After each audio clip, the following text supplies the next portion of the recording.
el cine argentino siempre, en muchísimas películas, aparte de las que vamos a mencionar y hablar un poquito hoy, se ha hablado de la situación de los trabajadores, del sindicalismo y demás.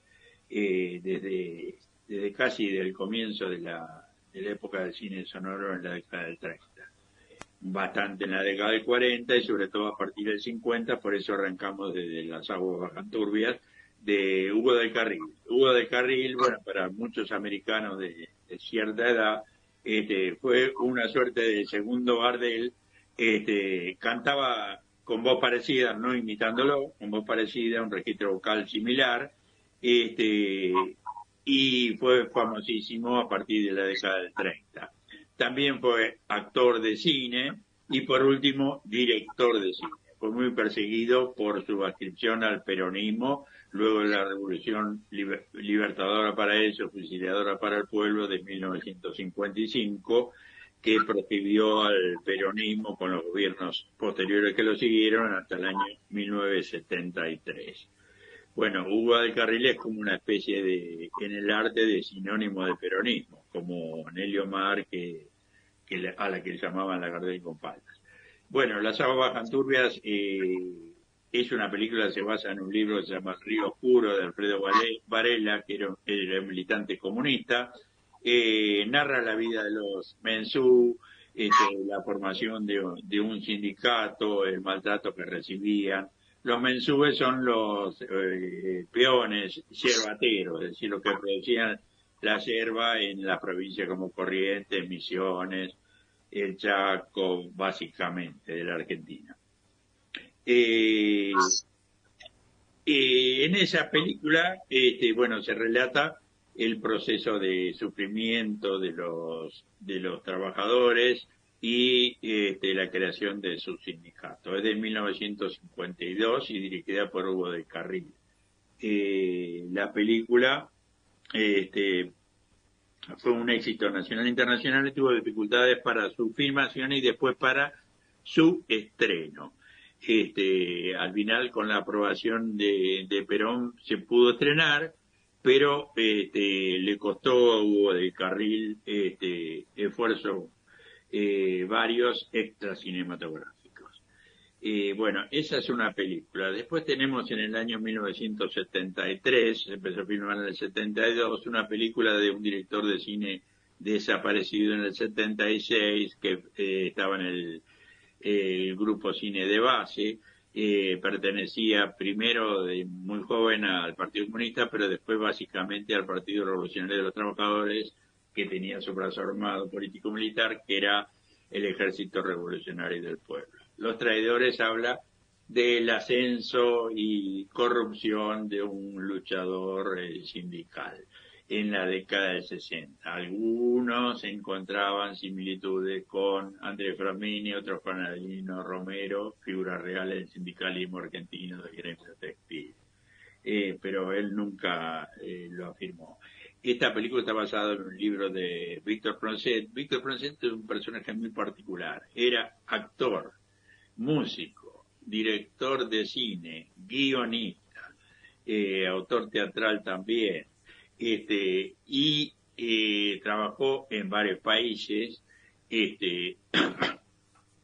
Era de origen italiano y trabajó en mucho en televisión, en papeles no protagónicos, en ciclos muy exitosos francamente comerciales. Esta película de la que hablamos no tiene nada que ver con eso, se basa en un cuento de Víctor Francetti que se llama La Víctima, y también fue co-guionista el director de la película, Raimundo Gleiser.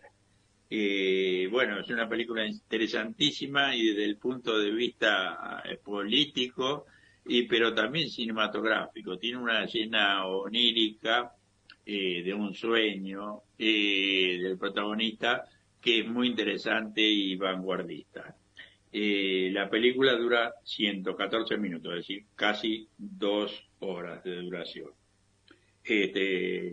Raimundo Gleiser es el autor de varias películas más, por ejemplo una muy buena que se llama México y la Revolución Congelada. Bien, esa era del 72-73.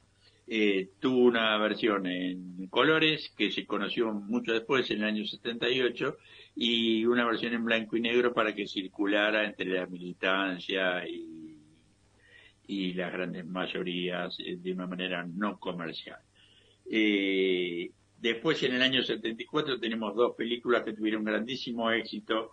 Una fue Quebracho, de Ricardo Gulicher, del año 74, con una cantidad de actores impresionante y una calidad impresionante. Héctor Alterio, Lautaro Murúa, Juan Carlos Gené, Zipe Linkowski, Luis Medina Castro, Héctor Pellegrini, Walter Vidarte.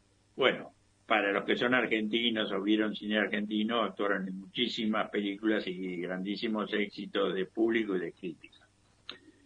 Bueno, el Quebracho narra la historia de La Forestal. La Forestal era una empresa inglesa que explotaba el quebracho. El quebracho se usaba para hacer tanino, es una tintura que se usa para teñir cuero en las curtiembres, y también el quebracho, como es una madera durísima, se usaba para la durmiente del ferrocarril. La forestal se instaló en el Chaco santafesino. Santa Fe es una provincia grande y muy poblada, aledaña a Córdoba, Entre Ríos y la provincia de Buenos Aires, que son todas provincias importantes y pobladas. Esa empresa estuvo más de 60 años existiendo y sobre todo una gran matanza en el año 1921. La empresa estuvo desde 1900 hasta 1963. Formaba parte de la gran dominación y colonización de la Argentina, que formalmente no lo era, pero en términos económicos y sociales y hasta políticos sí lo era. Una semicolonia, o para algunos directamente una colonia, en términos reales. Y esta empresa, la Forestal, era una empresa muy poderosa. Hasta tenía fuerzas propias de policía y gendarmería. Tenía venta los trabajadores tenían que comprar, como en muchos otros lugares, la comida, la ropa, en negocios de la propia empresa. Es decir, la empresa dominaba la vida de sus trabajadores. Ganó premios en los festivales de Carlo Vivari de Checoslovaquia y en el de cine iberoamericano de Huelva. Tuvo gran éxito de público. En 1974 también se filmó otra película que tuvo más éxito incluso que Bracho, que fue La Patagonia Rebelde. A la Patagonia, esa época de entre el 20 y el 22, se le llamaba también la Patagonia Trágica. Hubo un levantamiento en Santa Cruz Real, que la película narra con algo de ficción, por supuesto, y se basa en un libro de Osvaldo Bayer, un grandísimo periodista y escritor argentino ya fallecido, a avanzada edad y hace poco tiempo. Una persona de una conducta intachable y muy útil para la formación política de gente que después estuvo en distintos partidos, pero todos abrevaron en distintos aspectos en su tarea periodística y de historiador, literato, como queramos definirlo. Es entonces la provincia de Santa Cruz, también en la década del 20, es contemporáneo a la forestal. También se ve el poder de Inglaterra en esos momentos. Y en esos momentos, en ambos gobiernos, esto fue del 20 al 22 y la forestal fue del 21, las matanzas, estaba el segundo gobierno radical. El primero fue de Hipólito Yrigoyen del 16 al 22. Bueno, uno agarra el primer gobierno de Irigoyen. Y después vino el de Marcelo de Alvear, luego otra vez Irigoyen, que tuvo mandato interrumpido en 1930 por un golpe el 6 de septiembre de 1930, un golpe empresarial militar.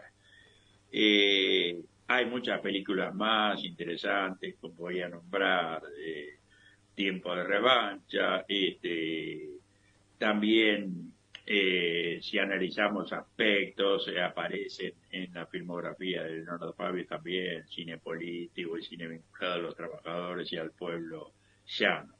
Este, bueno, por hoy lo dejamos acá y dentro de 15 días volveremos con Séptimo Arte y algo más.